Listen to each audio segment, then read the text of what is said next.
माननीय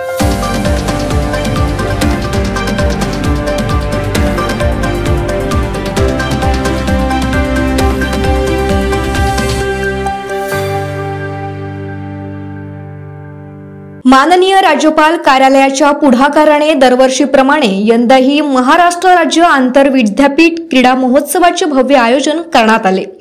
यंदाचे रौप्य वर्ष यजमानपद राष्ट्रसंत तुकडोजी महाराज नागपूर विद्यापीठ भूषवित आहे। नागपुरात या क्रीडा महोत्सवाला प्रारंभ झाला असून तिसऱ्यांदा नागपूरमध्ये या स्पर्धेचे भव्य आयोजन करण्यात येत असल्याची माहिती राष्ट्रसंत तुकडोजी महाराज विद्यापीठाचे मास कम्युनिकेशनचे एचओडी मोईज हक सर यांनी दिली। दुरून दुरून विद्यापीठातून आलेल्या महाराष्ट्र राज्य आंतर विद्यापीठ क्रीडा स्पर्धेमध्ये खेळाडूंचा उत्स्फूर्त सहभाग बघाव्यास मिळाला। रौप्य क्रीडा महोत्सवाचे मान्यवरांच्या हस्ते थाटात उद्घाटन करण्यात आले। क्रीडा क्षेत्रात विद्यार्थ्यांची रुची असल्याने राष्ट्रसंत तुकडोजी महाराज विद्यापीठातर्फे भव्य आयोजन करण्यात आले। महाराष्ट्र राज्य आंतर विद्यापीठ क्रीडा महोत्सव करिता नागपूर क्रीडा नगरी सज्ज झाली आहे। विद्यापीठातर्फे रविनगर स्थित क्रीडा परिसरात आंतरराष्ट्रीय दर्जाच्या सिंथेटिक ट्रॅक सोबतच विविध मैदानावर ही स्पर्धा सुरू झाली आहे।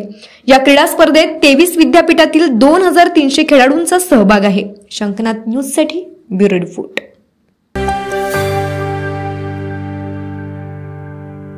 आदिवासी समाजाच्या कल्याणासाठी विविध योजना शासनातर्फे राबविण्यात येत आहेत। आदिवासी समाज हा बहुसंख्येने अतिदुर्गम भागात राहत असून त्यांच्यापर्यंत योजनांची माहिती व्हायला पाहिजे। सोबतच रोजगारामुळे मूळ रहिवास सोडून आदिवासी समाज शहरी भागात पलायन करीत आहे। त्यासाठी त्यांच्या रहिवासाच्या ठिकाणीच शेतीसह पूरक पशुपालन हा उद्योग करण्यासाठी त्यांना प्रोत्साहित केल्यास त्यांचे पलायन होणार नाही व आदिवासी समाज आत्मनिर्भर बनेल, असे निर्देश आदिवासी विकास मंत्री डॉक्टर विजयकुमार गावित यांनी दिले। रवी भवन येथे आदिवासी विकास विभागाच्या योजनांचा आढावा घेताना ते बोलत होते। आदिवासी विकास विभागाचे अपर आयुक्त रवींद्र ठाकरे तसेच आदिवासी विभागाचे अधिकारी व बांधकाम विभागाचे अधिकारी यावेळी उपस्थित होते।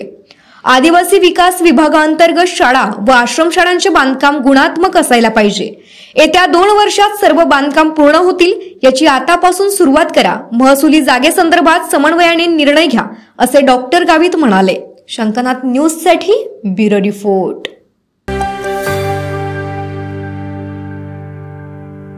शिवछत्रपतींच्या जीवनपटांचा रोमांचकारी आविष्कार असणाऱ्या जाणता राजा या आशिया खंडातील सर्वात मोठ्या महानाट्याचा रविवारचा प्रयोग नागपूरकरांच्या उत्स्फूर्त प्रतिसादाने गाजला। शिवाजी महाराजांच्या राज्याभिषेकाला 350 वर्ष पूर्ण झाल्याच्या निमित्ताने राज्याच्या अनेक जिल्ह्यांमध्ये शिवचरित्रावर आधारित महानाट्य कार्यक्रम राज्याच्या सांस्कृतिक कार्य विभागामार्फत आयोजित करण्यात येत आहे। शिवशाहीर महाराष्ट्र भूषण बाबासाहेब पुरंदरे यांच्या दिग्दर्शक नाट्यकृतीची निर्मिती झाली होती। आतापर्यंत देशात व विदेशात शेकडो प्रयोग महानाट्याचे झाले आहेत।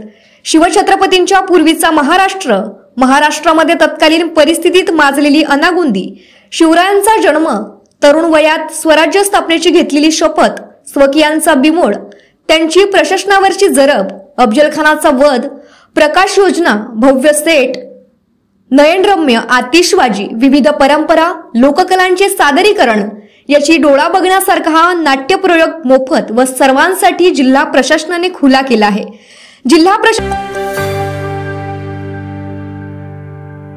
हिंदवी स्वराज्याचे संस्थापक छत्रपती शिवाजी महाराज यांना स्वराज्याचे स्वप्न दाखवणाऱ्या व ते स्वप्न सत्यात उतरवण्यासाठी वेळोवेळी मार्गदर्शन करणाऱ्या राजमाता जिजाऊ यांची आज 426वी जन्मोत्सव सिंदखेड राजा येथे मोठ्या थाटामाटात साजरा होत आहे।